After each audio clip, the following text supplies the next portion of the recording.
چہروں پر گھبراہٹ طاری ہوئی. مولا نے دیکھا, فرمایا کیا بات ہے, پریشان معلوم ہوتے ہو. کو مولا یہ اٹھ نہیں رہا. آپ نے فرمایا کیسے اٹھے, مردہ جو ہے. کہنے لگے مولا مگر یہ تو زندہ تھا. آپ نے فرمایا ہوگا. علی جب اٹھا تو ارادہ کر کے اٹھا کہ مردہ کی نماز جنازہ پڑھاؤں گا.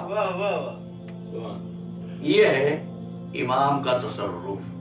اب گھبرانے کی بات نہیں, اس کو سمجھ لیجیے. جب اللہ نے پہلے روز اپنے خلیفہ کو بنایا تھا تو فرشتوں کو حکم دیا تھا نا سجدہ کرو. اچھا, یہاں پر ایک اشتباہ عام طور پر احباب کے ذہنوں میں رہتا ہے. حکم فرشتوں کو تھا, جنات کو تو نہیں تھا. شیطان تو جن تھا, تو اس حکم میں آیا کیوں؟ ظاہر ہے کہ مکلف اور غیر مکلف کی گفتگو نہیں چھڑنا چاہتا. سوال ذہن میں پھر لے آئیے کہ حکم ہے سجدہ کرنے کا فرشتوں کو. ابلیس کانا من الجن, وہ جن تھا, تو اس کو تو حکم ہی نہیں تھا. پھر وہ راندہ درگاہ کیوں ہوا, ابلیس کیوں کہلایا, عزازیل سے شیطان کیسے بنا؟ یاد رکھیے اللہ نے حکم دیا تھا ملائکہ کو. ملائکہ ہے ملک کی جمع. ملک کہتے ہیں قوت کو. قوتیں دو طرح کی ہوتی ہیں, یا وہ قوت نوری ہوتی ہے یا وہ قوت ناری ہوتی ہے. ملک کیا ہے؟ قوت نوریہ یتشکل باشکال مختلفہ, جو شکلیں بدلتی رہتی ہے. اسی طرح نار بھی یہ قوت ہے. اللہ نے جب حکم دیا فرشتوں کو تو اس کا مطلب یہ اللہ نے تمام قوتوں کو حکم دیا تھا کہ خلیفۃ اللہ کو سجدہ کریں. اب جتنی قوتیں تھیں سب کی سب سجدہ ریز ہو گئیں خلیفۃ اللہ کے سامنے.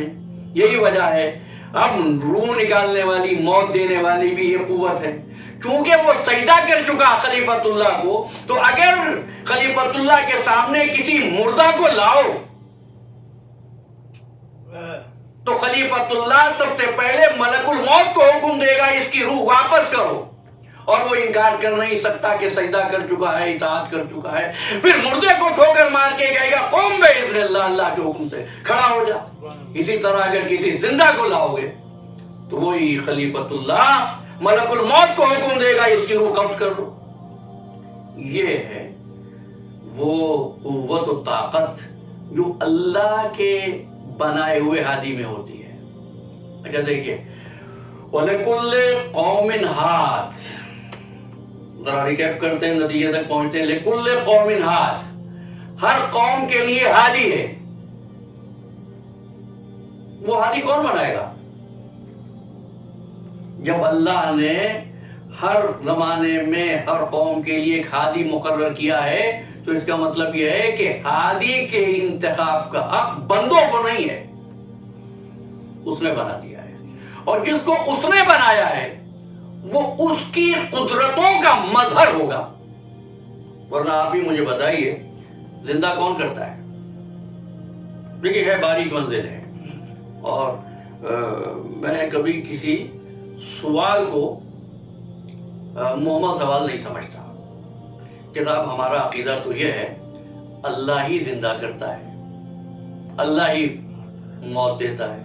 آپ کہتے ہیں کہ مولا کائنات نے مردے کو زندہ کر دیا, زندہ کو مردہ کر دیا, تو یہ تو اختیار الہی ہے.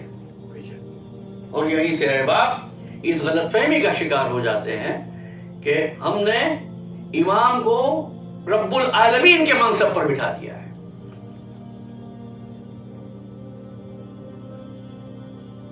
کچھ حضرات جو اس اصول کے قائل بھی ہو جاتے ہیں مگر پھر وہ یہ کہتے ہیں کہ اس کو بیان نہ کریں, اس لیے کہ اس کے بیان کرنے سے یہ تاثر قائم ہوتا ہے کہ اللہ کا اختیار علی کے ہاتھ میں ہے. میں اس نیت کی قدر کرتا ہوں, لیکن ایک بات پوچھنا چاہتا ہوں, عقیدہ کیا ہے؟ کون زندہ کرتا ہے؟ اللہ. کون موت دیتا ہے؟ اللہ. سورہ آل عمران, سورہ آل عمران دیکھیے حضرت عیسیٰ علیہ السلام فرماتے ہیں انی